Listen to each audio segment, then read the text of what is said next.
Praise the Lord. सभी को जय मसीह की। मैं परमेश्वर का दास आपके बीच में आज एक स्पेशल आपके लिए परमेश्वर ने एक वचन दिया और मैं बताना चाहूँगा कि ये प्रभु की ओर से है। क्योंकि मैं जब हमने फास्टिंग डेज हमने कंप्लीट करे 3 डेज़ के, तो उसके बाद तुरंत परमेश्वर ने मुझे कहा कि मैं अपने लोगों से बात करना चाहता हूँ और तू उस मैसेज को लेकर जा ताकि लोग अब अवेयरनेस में जाएं। और क्योंकि बहुत कम समय रह गया कि परमेश्वर के आने का और कलीसियाओं का उठा जाने का, तो उससे पहले जितने भी मसीह लोग हैं उन लोगों को चाहिए कि इस समय वचन को सुने और आशीष पाएं। मुझे याद है कि मैं जब सैटरडे को जब मैं प्रेयर कर रहा था तो पवित्र आत्मा ने मुझे क्लियर दिखाया कि एक बहुत बड़ी रोशनी स्वर्ग से आई और जितने भी चुने हुए लोग थे वो सब उस लाइट के अंदर रैप्चर्ड कर दिए गए, उठा लिए गए। और उस ड्यूरिंग दिस पीरियड में जब मैं प्रार्थना कर रहा था तो प्रभु ने मुझ पर भी वो लाइट थी और मैं उस समय प्रभु का धन्यवाद करता हूँ कि उसमें रैप्चर्ड कर रहा था प्रभु, और आत्मा में दिखा रहा था कि फ्यूचर के अंदर ये जल्दी होने वाला है। और उससे पहले जितने भी कलीसियाएँ के लोग हैं, जितने भी मसीह लोग हैं, उनको ये बात समझनी है कि जो कलीसिया का जो युग है जिसको हम चर्च एज कहते हैं, वो टाइम पीरियड बहुत जल्दी ख़त्म होने वाला है, यानी कि चर्च उठाई जाने वाली है। और अब जितनी भी विश्व के अंदर हैं, जितनी भी चर्चेज़ हैं, उन सभी चर्चों का एक समय के बाद प्रभु के राज्य में एंट्री हो जाएगी, जो सच्चे लोग हैं। लेकिन जो लोग मसीह नहीं हैं, जो परमेश्वर को मानते नहीं हैं, यानी उसके वचनों को नहीं मानते हैं, अपनी इच्छा से जीते हैं या जो भी मन में आता है वो करते हैं, वो बाद में पछताएंगे। क्योंकि प्रभु ने अपनी दुल्हन के विषय में बताया कि मैं अपनी दुल्हन को ब्लेमलेस देखना चाहता हूँ।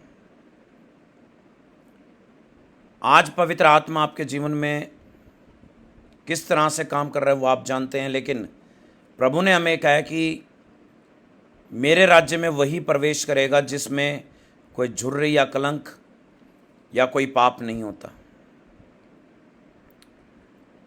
आज यही एक सब्जेक्ट है कि आप सभी के लिए कि मैं आपके बीच में ये वचन जो आप स्क्रीन पर देख रहे हैं, ये इसलिए लेके आया हूँ ताकि आप इसको पढ़ें और ध्यान से पढ़ें, ताकि आप सभी आशीषित हो जाएं और आपके जो डाउट हैं वो आज इस वचन के द्वारा क्लियर होने पाए। एक स्टडी के तौर पर मैं आपको दे रहा हूँ ताकि जब आप इसको पढ़ें तो आशीषित हो जाए। देखिए, जब हम दूसरी कुरिन्थी के अंदर उसके 11 अध्याय के 2 में आते हैं तो वहाँ पौलुस कहता है कि मैंने तुम्हारी एक पुरुष से बात लगाई है कि तुम उसके कंवारी के समान, तुम उस पुरुष के साथ, तुम्हारी मैंने महिमा के लिए तुम्हारा मन उसकी ओर लगाया है। ये वचन मैं आपको निकालूंगा, उसके बाद हम आगे वचन में बढ़ेंगे। 2 कुरिन्थी के 11 अध्याय के 2 में इस प्रकार लिखा है, क्योंकि मैं तुम्हारे विषय में ईश्वरीय धुन लगाए रहता हूँ, इसलिए मैंने तुम्हारी एक बात एक पुरुष से लगाई है, जो तुम्हें उस एक कुंवारी के समान मैं उस मसीह को तुम्हें सौंप देता हूँ। यह वचन बिल्कुल क्लियर है। 2 कुरिन्थी के अंदर उसके 11 अध्याय के 2 में लिखा है, पौलुस इस बात को कहता है क्योंकि मैंने तुम्हारे विषय में ईश्वरीय धुन लगाई है। ईश्वरीय धुन का मतलब है कि पौलुस कहना चाहता है कि मैंने कलीसिया को परमेश्वर के राज्य में जाने के लिए विनती करी है, प्रार्थना करी है, और ये धुन लगाई है कि जो कलीसियाएं हैं वो प्रभु के राज्य में प्रवेश कर जाए।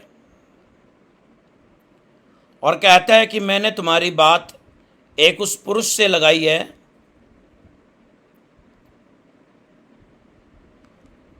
कि तुम्हें एक कंवारी के समान मसीह को सौंप दूं।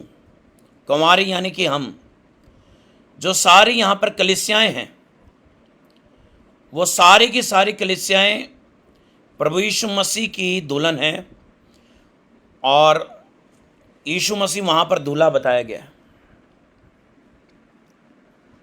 और मैं बताना चाहता हूं आप सभी को कि आप में से बहुत से ऐसे लोग हैं जो सोचते हैं कि अभी भी हम पाप को नहीं छोड़ेंगे, अभी भी हम अपनी मर्जी में चलेंगे, अभी भी हम संसारिक कामों में लगे रहेंगे। तो मैं उनको बताना चाहता हूं कि बहुत ही कम समय रह गया कि जब वो अपनी दुल्हन को तैयार देखना चाहता है बिना पाप के। क्योंकि जब एक दूल्हा अपनी दुल्हन से प्रेम रखता है तो वो इसलिए रखता है क्योंकि उसमें कोई दोष नहीं है, उसमें कोई पाप नहीं है, उसमें कोई ब्लेम नहीं है। लेकिन आज कोई अगर दुल्हन, यानो मान लो कि आप अपने आप को मसीह बोलते हो और लेकिन आप अपने जीवन में अभी भी पाप कर रहे हैं और आपने पाप को अभी तक संभाल के रखा हुआ है, उसको छोड़ नहीं रहे हैं, यानी पाप से प्रेम करते हैं, तो इसका मतलब अभी तक आप मुंह से तो आप अंगीकार कर रहे हैं कि मैं दुल्हन हूं, लेकिन आपके जो कर्म है वो बता रहे हैं कि आप दुल्हन के योग्य नहीं हैं। प्रभु यीशु मसीह ने सारी कलीसियाओं को, जो पवित्र हैं, जो लोग पवित्र हैं, सिर्फ उन लोगों की बात हो रही है। कलीसिया बहुत बड़ी होती है, छोटी कलीसियाएं भी होती हैं, लेकिन वो बड़ी कलीसिया जिसके अंदर पवित्र लोग हैं, सिर्फ उनको परमेश्वर अपनी दुल्हन बोलता है।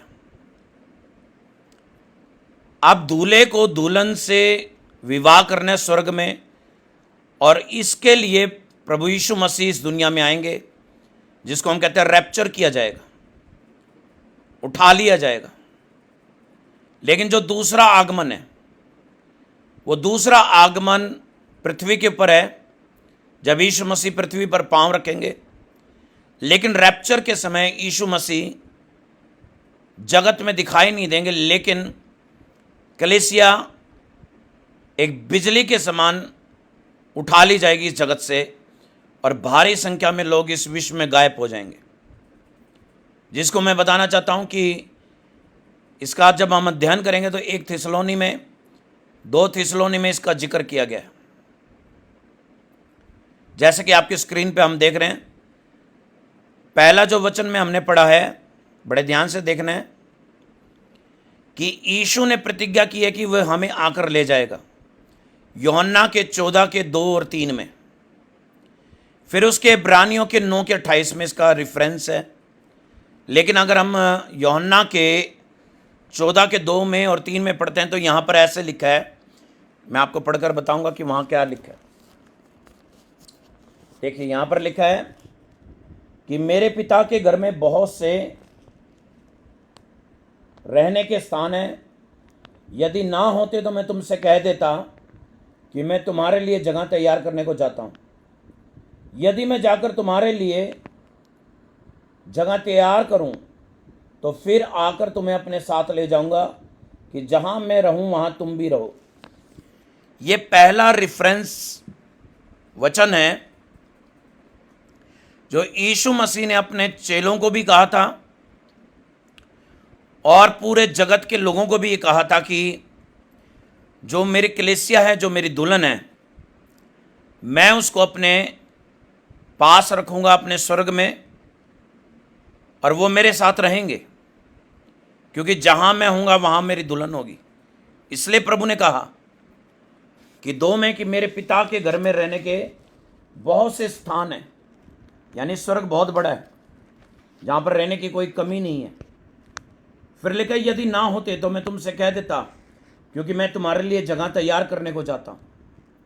तो क्लियर है कि परमेश्वर ने यह कहा कि टिल अभी तक स्वर्ग में रहने के स्थान है, लेकिन तुम्हारे लिए मैं अगर जगह, 3 में लिख रहा है, यदि मैं जाकर तुम्हारे लिए वहां पर जगह तैयार करूं, यानी कि मैं प्रिपरेशंस करूं कि मेरी दुल्हन वहां पर आए, तो उसके लिए प्रभु यीशु मसीह बोल रहे हैं कि फ्यूचर में जितने भी लोग पवित्रताई में जीवन जिएंगे तो उनके लिए आज भी स्वर्ग में स्थान तैयार किया जाता है। क्योंकि यीशु को पता है कि मेरी दुल्हन कौन सी है, जो ब्लेमलेस है, जिसमें पाप नहीं है, जिसके अंदर कोई भी झुर्री नहीं है, यानी कि कोई दाग या कलंक नहीं है, यानी पूरी पवित्रताई से धरती पर रहती है और सिर्फ यीशु से प्यार करती है। उसके जीवन में कोई पाप नहीं। और इसी विषय में यीशु ने कहा था कि यदि मैं जाकर तुम्हारे लिए कोई जगह तैयार करूं वहां पर स्वर्ग में, तो फिर आकर तुम्हें ले जाऊंगा। इसका मतलब एक कमिटमेंट है। प्रभु यीशु मसीह का यहां पर कमिटमेंट है कि मैं उन्हें आकर अपने साथ ले जाऊंगा, कि जहां मैं रहूं वहां तुम भी रहो। अब इसके बाद इब्रानियों की पत्री के 9 के 28 में हम पढ़ते हैं। तो वहां देखिए क्या लिखा है, क्योंकि मैं 1 बाय 1 आपके सामने स्क्रीन पर जो मैंने आपको दिया है रेफरेंसेस, उसके द्वारा मैं आपसे मनन कर रहा हूं। देखिए 28 में लिखे, 9 के 28 में, वैसे मसीह भी बहुतों के पापों को उठा लेने के लिए एक बार बलिदान हुआ, और जो लोग उसकी बाढ़ जोते हैं और उनके उद्धार के लिए दूसरी बार बिना पाप उठाए हुए दिखाई देगा। आपको बड़े ध्यान से सुनना है और बड़ी स्लोली इस वचन को पढ़ना है, ताकि बहुत लोग इसको बहुत बार पढ़ चुके हैं लेकिन उनको समझ नहीं आता। यहां पर लिखा हुआ है कि वैसे ही मसीह भी बहुतों के पापों को उठा लेने के लिए एक बार बलिदान हुआ। यानी कि यीशु मसीह एक ही बार बलिदान हुआ बहुतों के पापों को उठाने के लिए। फिर उसके बाद लिखा है कि जो लोग उसकी बाढ़ जोते हैं। देखिए विश्व में बहुत सी ऐसी कलीसियाएं हैं जो अभी भी चंगाई के पीछे भाग रही है, अभी भी हीलिंग के पीछे भाग रही है, अभी भी प्रॉस्पर होने के लिए भाग रही है। लेकिन विश्व में कुछ ऐसी कलीसियाएं हैं जो सिर्फ बाढ़ जो रही है कि यीशु मसीह आए और हम जाएं। यानी वो अब पाप नहीं कर रही है, ब्लेमलेस लाइफ जी रही हैं। कि उन्हें आशीष मिले या ना मिले, वो फिर भी मसीह हैं। उनको दुख भी आता है तो भी वो शांत रहते हैं, सुख भी आता है तो घमंड नहीं करते हैं। यानी कि वो एक ऐसे स्थान पर पहुंच चुके हैं जहां पर उनको अब चिंताएं नहीं है, जिसको कहते हैं कि परमेश्वर की आत्मा उनमें इतनी भर चुकी है कि वो अब आनंदित हैं स्वर्ग जाने के लिए, और बाट जोड़ रहे हैं कि कब यीशु मसीह उनको लेने आए और वो यहां से जाएं।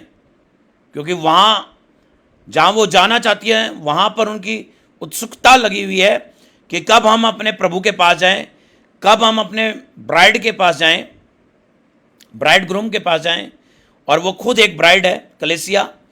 और बाइबल यही बात समझाती है कि यीशु ने यही बात समझाई थी कि मेरी दुल्हन मेरे बाट जोएगी, वो संसार की चिंताओं में उसका प्रेम ठंडा नहीं पड़ेगा, और बहुत सी बातों के कारण वो कभी भी पीछे नहीं हटेगी, वो सिर्फ मेरी ओर अपना ध्यान लगा कर रखेगी।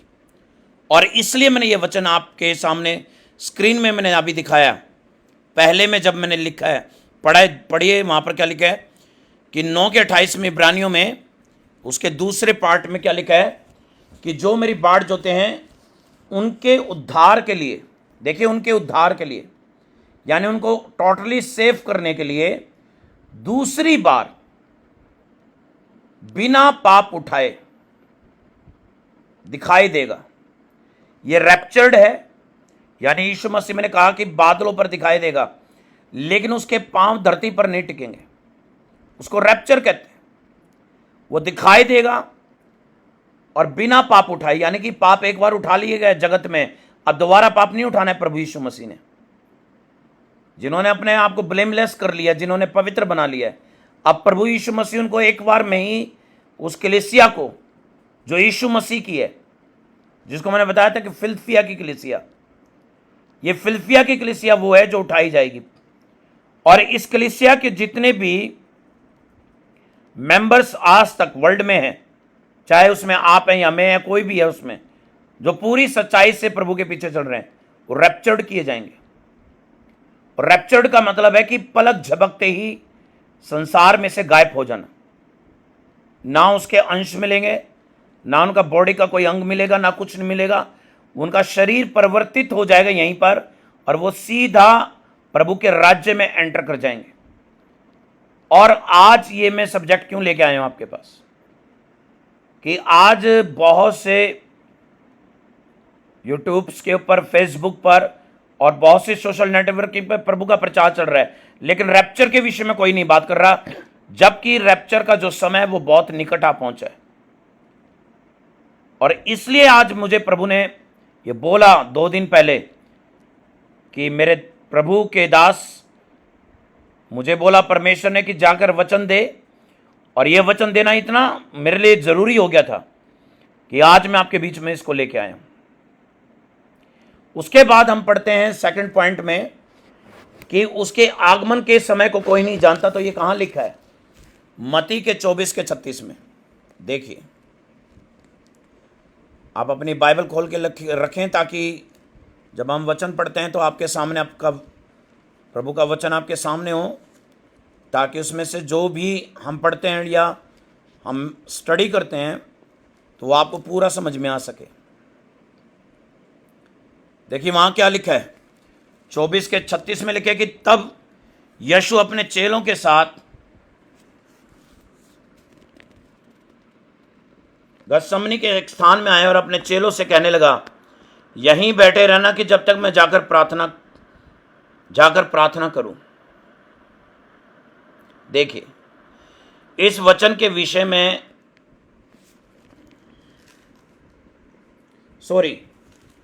मैं आपसे माफी चाहूंगा, 24 के 36 में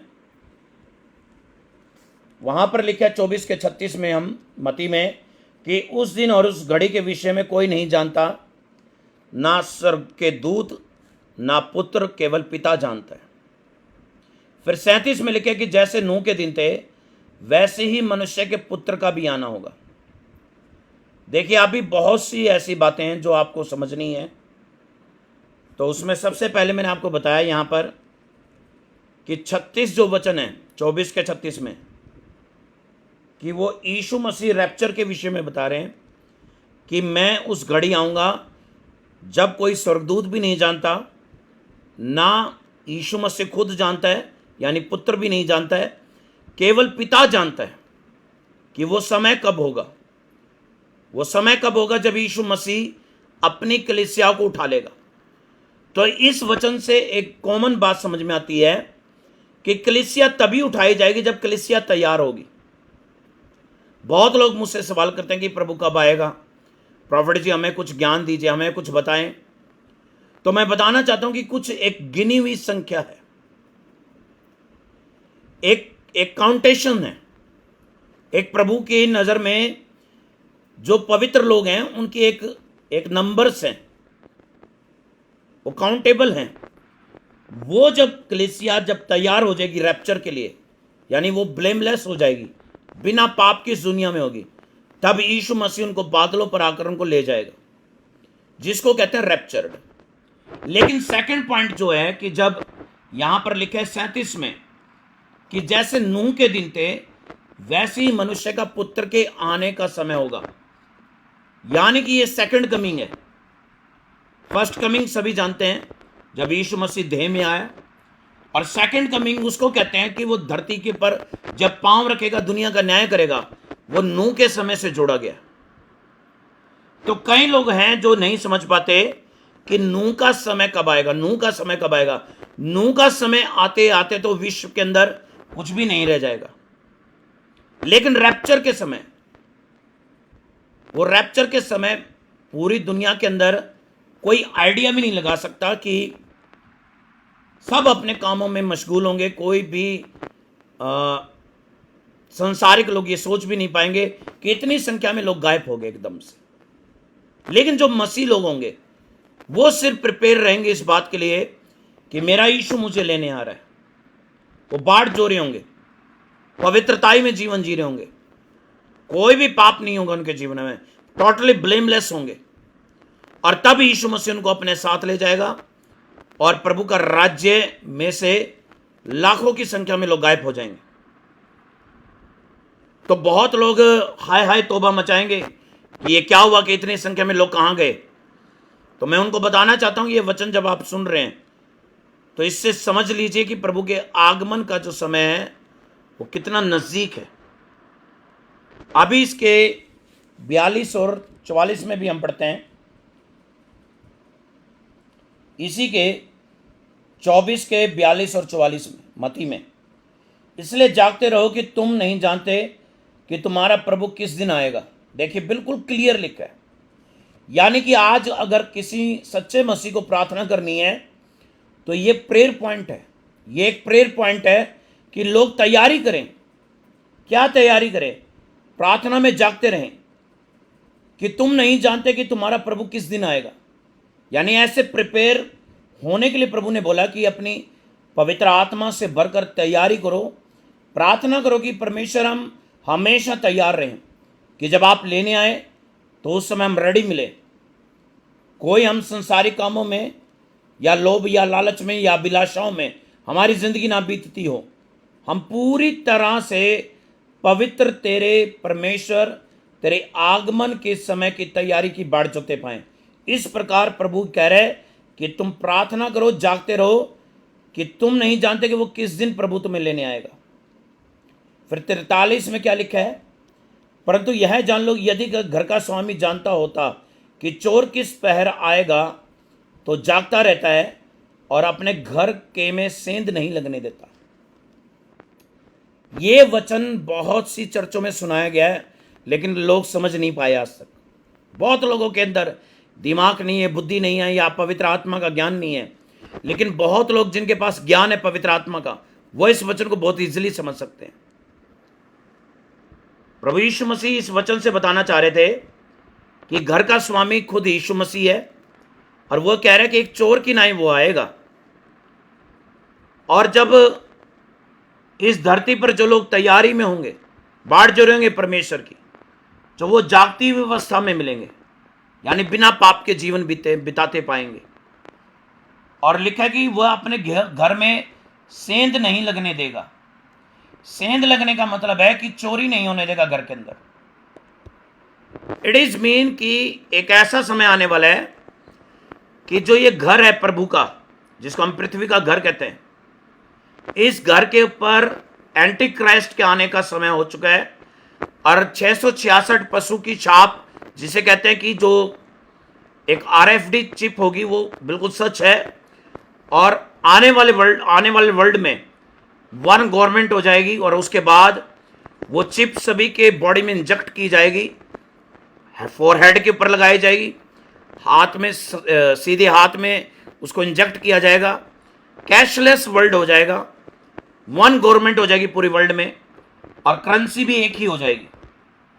तो ये जितना भी आप देख रहे हैं कि अभी भी पूरे वर्ल्ड में एक अशांति सी फैली है। अफगानिस्तान में अभी आप देख रहे हैं क्या प्रॉब्लम चल रही है। कोई देश उसकी मदद करने आता है तो दूसरा देश भड़क जाता है। विश्व युद्ध की भी तैयारियां चल रही हैं, और झूठी शांति की बातें की जाती हैं कि ये फलाना देश उसके सपोर्ट में खड़ा है। और कहा जाता है कि वो देश ऑलरेडी अगर डिस्टर्ब्ड है तो दूसरा देश वार्निंग दे रहा है कि कोई उस देश को परेशान ना करे, मैं उसके साथ हूं। यानी कि शांति की भी बात की जा रही है, लड़ाई की भी बात की जा रही है। और यही बात इसी मत्ती अध्याय के अंदर भी लिखा है कि जाति जाति एक दूसरे पर चढ़ेगी, इसी के 24 के 7 में, और राज्य राज्य पे चढ़ाई करेगा। ये वर्ल्ड वार है, जो हम कहते हैं कि आखिरी के जो 3.5 साल होते हैं, जब एंटी क्राइस्ट इस वर्ल्ड में होगा, तब वर्ल्ड वार होगा।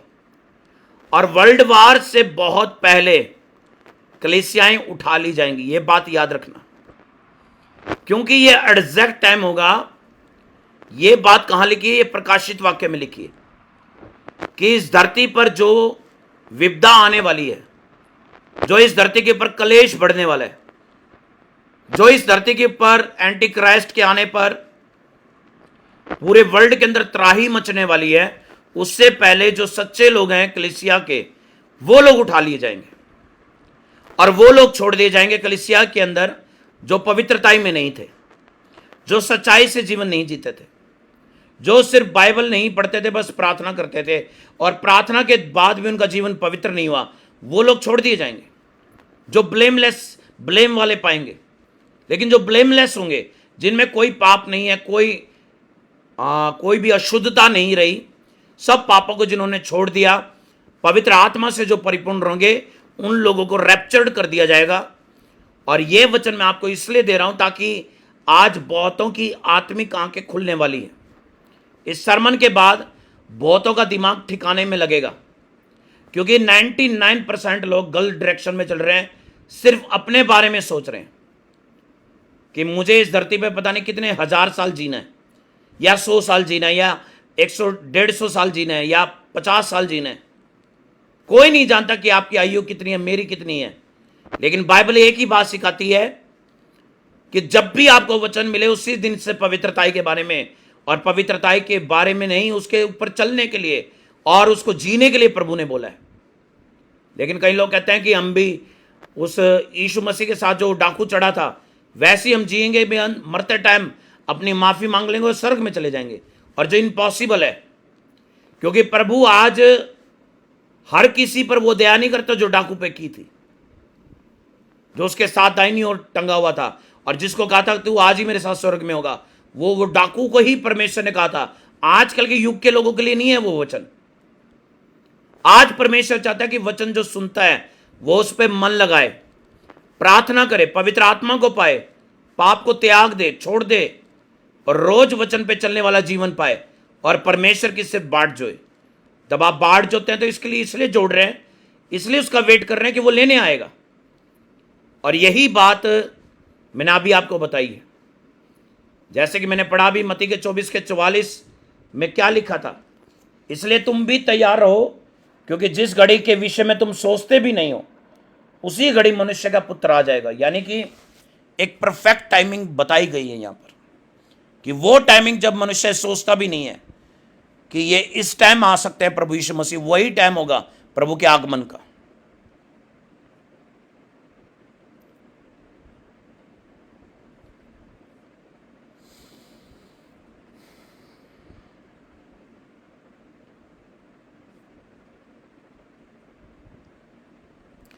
तो आप सभी बात को समझ चुके होंगे कि मैं आज किस बारे में बात कर रहा हूं।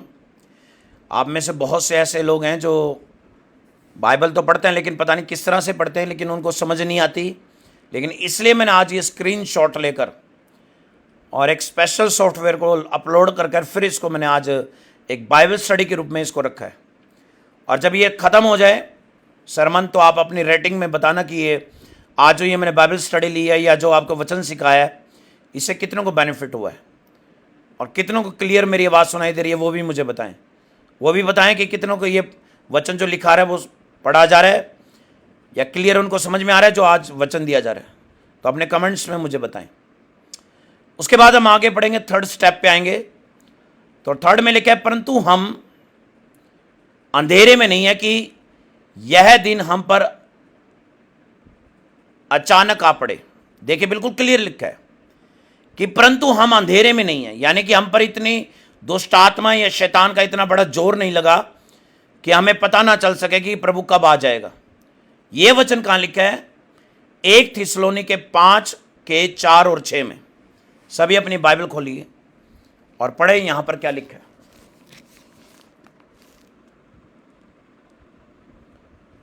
प्रभु की स्तुति हो कि आप सभी आज वचन को समझ पा रहे हैं और प्रभु आप सभी को आशीष दे। और मैं विश्वास करता हूं कि आज इस बाइबल स्टडी के द्वारा परमेश्वर आपके जीवन को नया करने जा रहा है। मैं फेथ करता हूं कि आप अब रैप्चर के विषय में कभी भी डाउट नहीं करेंगे आज की इस बाइबल स्टडी के द्वारा। और बहुत लोग मुझसे क्वेश्चन करते थे कि प्रॉफिट जी कभी इस बारे में आप डिस्कस करें फेसबुक पर। तो मैंने आज इसको लेके आया हूँ ताकि आप सभी पढ़ें और प्रभु का अनुग्रह आपके ऊपर आने पाए। देखिए 1 थिस्सलुनीके 5:4 और 6 तक मैं पढ़ूंगा। तो 4 में क्या लिखा है? हे भाइयों, तुम तो अंधकार में नहीं हो कि वह दिन जो तुम पर चोर के समान आ पड़े। क्योंकि 5 में लिखा है, क्योंकि तुम सब ज्योति की संतान और दिन की संतान हो। हम ना रात के हैं ना अंधकार के हैं। 6 में लिखा है, इसलिए हम दूसरों के समान ना सोते रहे, जागते रहें और सावधान रहें। हालेलुया। ये वचन बिल्कुल क्लियर समझा रहा है कि तुम तो ज्योति की संतान हो अब, तुम अब अंधकार में नहीं हो, यानी इसका मतलब है कि तुम तैयारी में बैठे हो, तुम पाक भी हो चुके हो, सालों से पवित्रताई का जीवन जी रहे हो, पवित्र आत्मा तुम पर है, कोई अपने जीवन में पाप वाला काम नहीं कर रहे हो, संसार के साथ अभिलाषाओं और लालसाओं में कोई जीवन तुम जी नहीं रहे हो। ये बात क्लियर बता रहे पौलुस थिस्सलुनीकी की कलीसिया में कि तुम अब 4 में कि हे भाइयों तुम तो अब अंधकार में नहीं हो कि किसी दिन तुम पर चोर के समान वह आ पड़े, यानी कि वो समय घड़ी यहां हिंट दे रहे पौलुस कि जब यीशु का आगमन होगा, रैप्चर्ड होगा, बादलों के पर आना होगा, तो वो कलीसिया को आंख झपकते ही उठा लेगा। तो वो चोर की नाई आने वाला है, परमेश्वर चोर की नाई प्रभु यीशु मसीह आने वाला है, ताकि वो उस घड़ी उन लोगों को चोर की नाई उठाना चाहता है जो लोग उसकी तैयारी में। और ये वचन से है कि प्रभु चोर की नाई क्यों आएगा, ये बहुत लोगों का क्वेश्चन होगा। तो मैं बताना चाहता हूं कि बाइबल में ये बात बहुत अच्छी रीति से बताई गई है कि यीशु ने मत्ती अध्याय में भी बताया था कि जो परमेश्वर का पुत्र है वो रात्रि के समय चोर की नाई आएगा। ये दूसरे आगमन से पहले रैप्चर के विषय में, और यीशु ने भी ये बात समझाई थी कि मैं सिर्फ उन लोगों के लिए आया हूं जो चुने हुए हैं। आपने कभी ये नोटिस करा है कि वो जब इज़राइल के अंदर प्रचार कर रहा था तो इज़राइल के अंदर ये बात को बार बार दोहरा रहा था कि मैंने बड़ा विश्वास वाला व्यक्ति कोई नहीं देखा इज़राइल में। एक सेनापति को देखा तो कहा इसका विश्वास सबसे बड़ा है। फिर एक कनानी स्त्री आई जो कहती थी कि मेरे बेटे को तो चंगाई दे दे, तो वो कहती है कि यीशु कहता है मैं तो चुने हुए के लिए आया हूं, मैं चुने हुए लोगों के लिए आया हूं और मैं चुने पुत्रों को रोटी देता हूं। तो वो स्त्री, कनानी स्त्री बोलती है कि वो चूर चार रोटी की वो जो मेज से नीचे गिरती है उसको खा के वो संतुष्ट हो जाएगी, यानी उसको खाने के लिए वो इंटरेस्ट ले रही है। तो कहने का मतलब है कि वो उसको पता है कि मैं चुनी हुई नहीं हूं, फिर भी वो चंगाई के लिए प्रार्थना कर रही है यीशु के आगे, तो उसके बेटे को प्रभु यीशु चंगाई देता है। लेकिन बाइबल ये बताती है कि चुने हुए कौन होते हैं। देखिए बाइबल बताती है कि 12 गोत्र हैं इज़राइल के अंदर, 12 गोत्रों में से 12 हजार, जब आप मल्टीप्लाइंग करेंगे 12,000 को 12 से तो 1,44,000 ये वो लोग हैं जिनको परमेश्वर अपने राज्य में ले जाएगा। ये जो लोग हैं ये वो लोग हैं जिनको परमेश्वर अपने राज्य में ले जाएगा। लेकिन ये जो ये संख्या है 1,44,000, एक्चुअल के अंदर ये संख्या इजरायलियों के चुने हुए वंशों के विषय में बात की गई है। लेकिन जब हम प्रकाशित वाक्य में वचन में पढ़ते हैं तो वहां लिखा है कि परमेश्वर के सिंहासन के आगे 1,44,000 लोग खड़े तो हैं, लेकिन उनसे और भी ज्यादा संख्या में हर जाति हर कुल के लोग खड़े हैं। ये रैप्चर्ड हुए लोग हैं। इनमें आप और मैं, अन्य जातियां, विश्व में जितने भी सच्चे लोग हैं जो यीशु को मानते हैं वो भी वहां पर है। तो रैप्चर एक्चुअल में वो टाइम परफेक्टली टाइम होगा जब परमेश्वर अपने गिने हुए लोगों की जो संख्या है उसको कंप्लीट कर लेगा।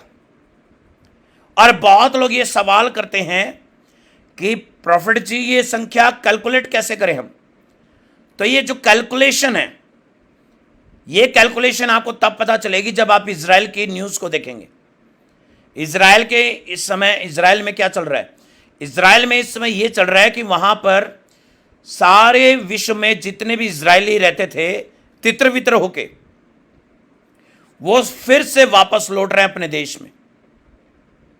वो इकट्ठे हो रहे हैं, और वो इकट्ठे इसलिए हो रहे हैं क्योंकि प्रभु ने कहा था कि जब ये मेरी आज्ञाओं को मानना शुरू करेंगे इजरायली लोग, तो मैं फिर से इनकी वाचा जो मैंने इन पे बांधी है मूसा के द्वारा, इनको वहीं पवित्र और निज स्थान पर मैं वापस ले आऊंगा। मैंने इतने दिन तक आपको 12 घंटे की मैंने आपको बताई थी फास्टिंग, किस लिए की, 72 घंटे की फास्टिंग, क्योंकि मैंने आपको वहां एक एक वचन खोलकर समझाया था।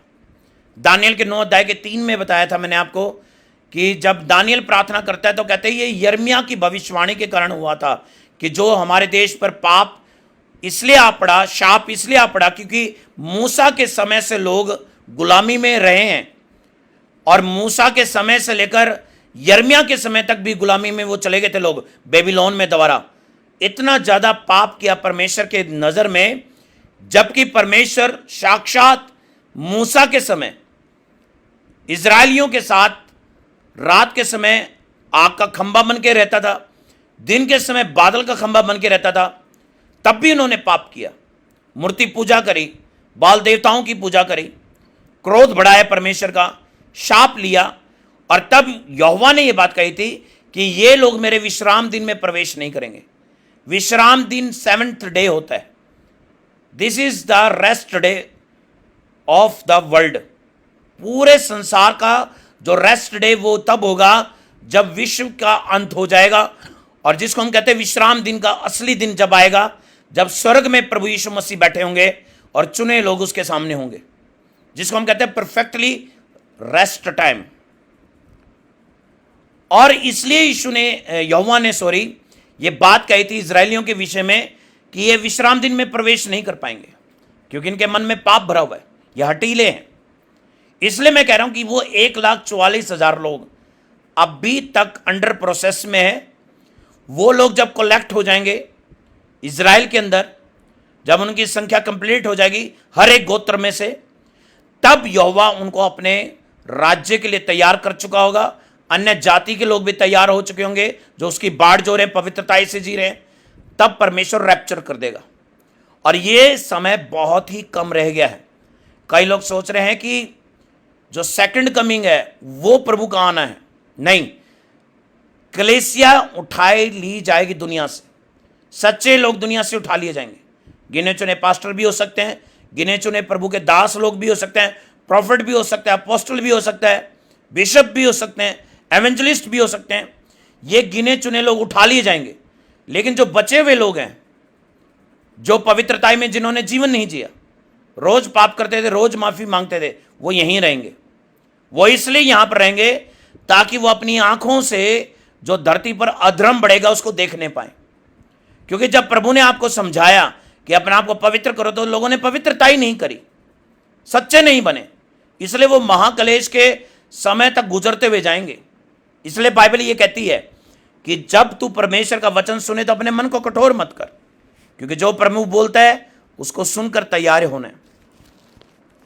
अभी मैंने आपके बीच में बताया 1 थिस्सलुनीके 5:4 में, वहां बिल्कुल क्लियर रखा है कि तुम अब अंधेरे के नहीं हो, तो हे भाइयों, वो जो चोर के दिन समय आ पड़ेगा तुम पर, क्योंकि अब तुम ज्योति की संतान हो।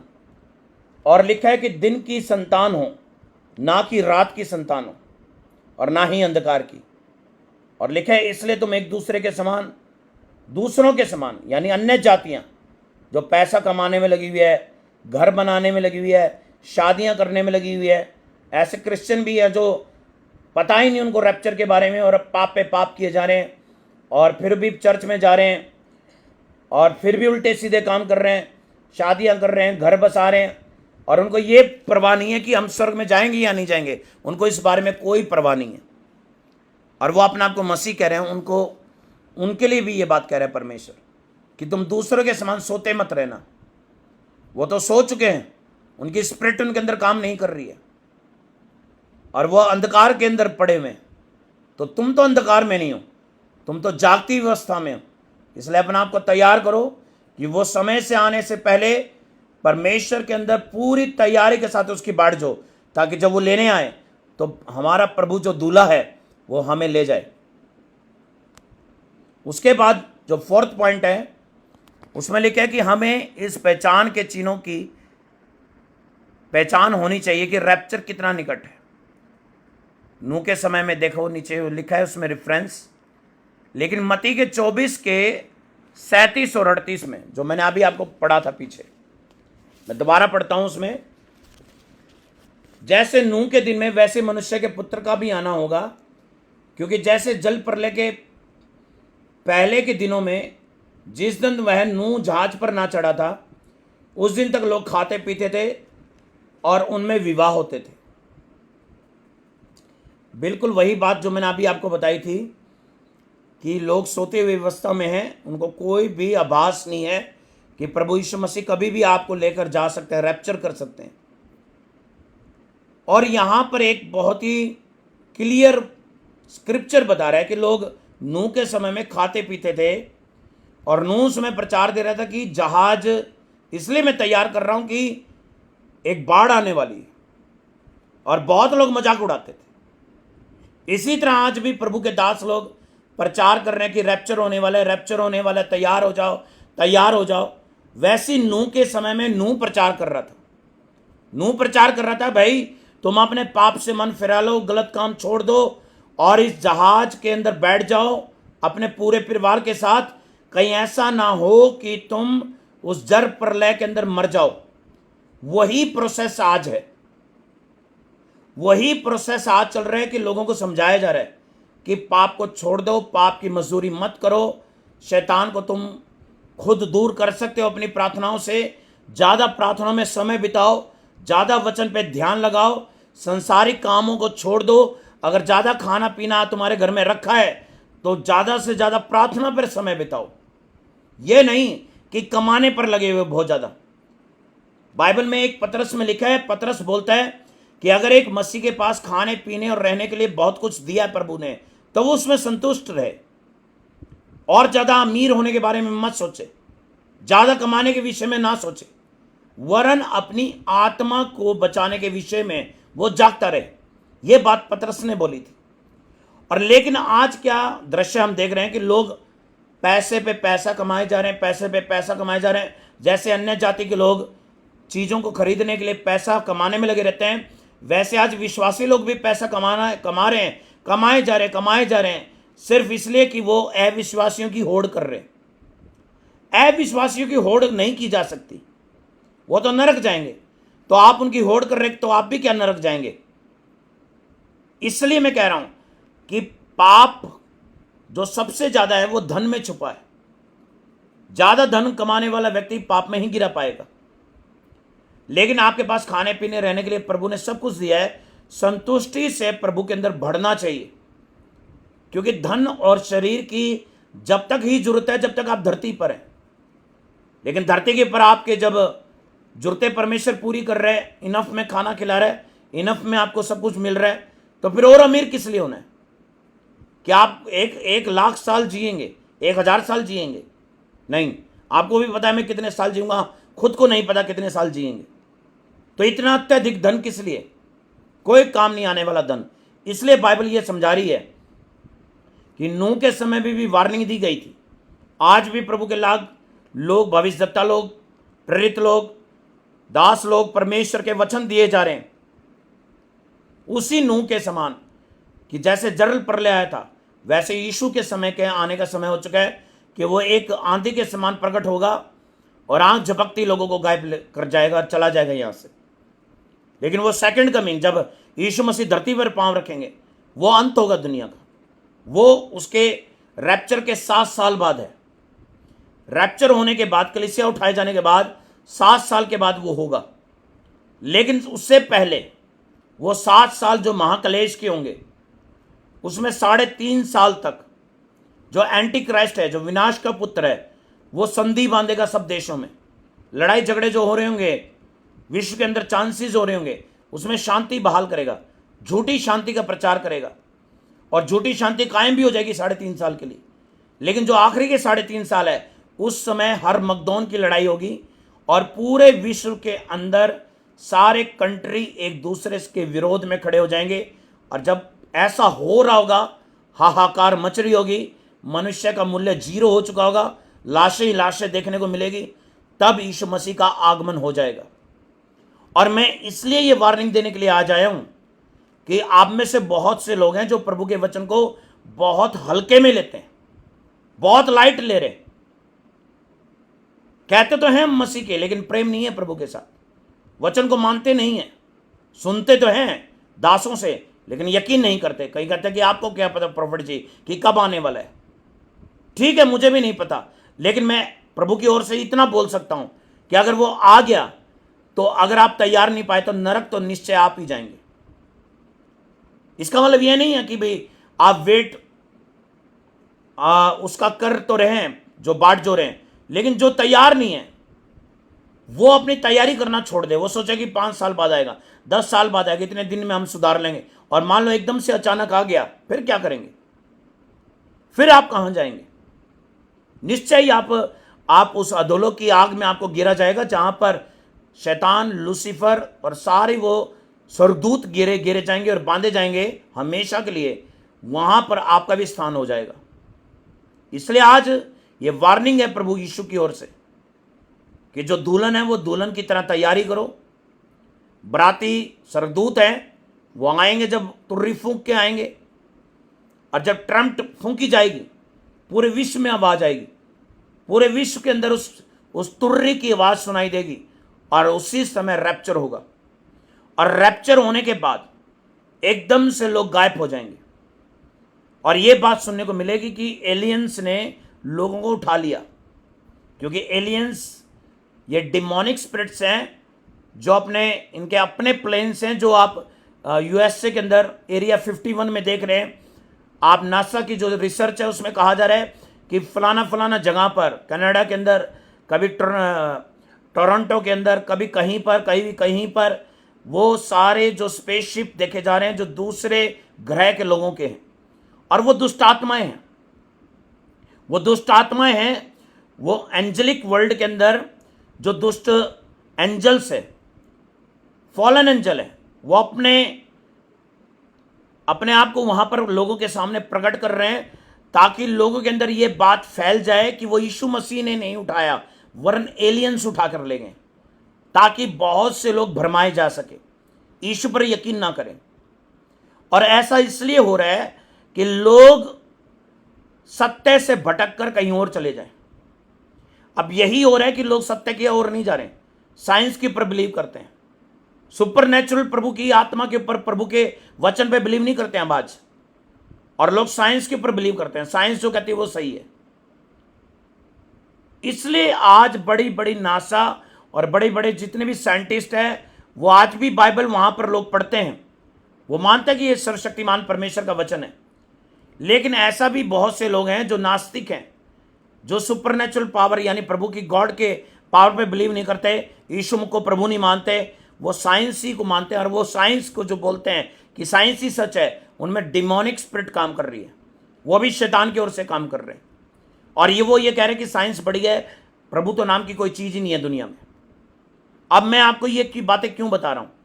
क्योंकि ये जो मैं मनन कर रहा हूं आपके सामने रैप्चर के विषय में, ये लगातार मैं करूंगा आपके बीच में। और ये जब मैंने शुरू कर दिया है, और ये प्रभु की मर्जी से शुरू हुआ है, तो आप सभी को इससे ज्ञान लेना है, समझ लेनी है, तैयारी करनी है, और अपने आप को प्रिपेयर करना है कि वो बुरे समय को आने से पहले अपने जीवन में पूरी तरह से रेडी होकर बैठ जाएं, क्योंकि प्रभु के आने का जो समय वो बहुत निकट आ पहुंचा है। तो आज ये वचन मैंने आपके बीच में दिया, और मैं पूछना चाहूंगा कि आप में से कितने लोग ऐसे हैं जो इन 3 डेज की फास्टिंग में जिनको बहुत बेनिफिट हुआ, वो मुझे बात करें।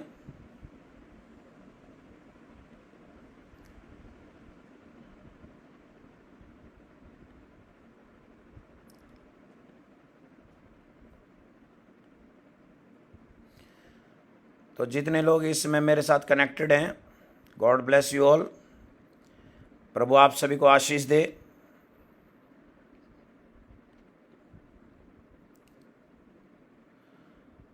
और कितने लोग 3 डेज की फास्टिंग में आए थे, और कितने लोगों को उसका बेनिफिट्स हुआ, वो मुझे बताएं।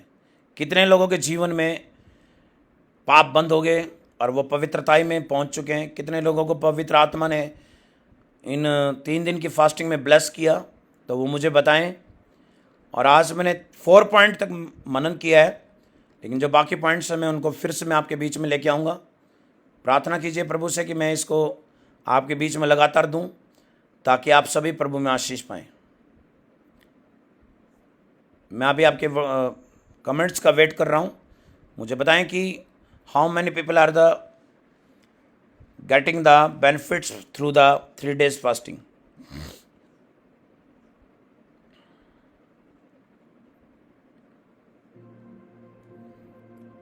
Thank you, Jesus.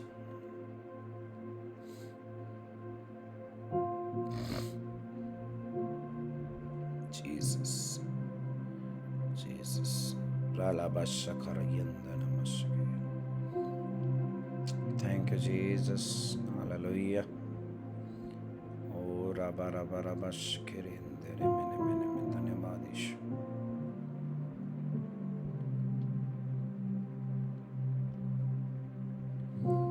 Thank you, Jesus. Thank you, Jesus. Thank you, Jesus. Jesus. Thank you, Jesus. Thank you, Jesus.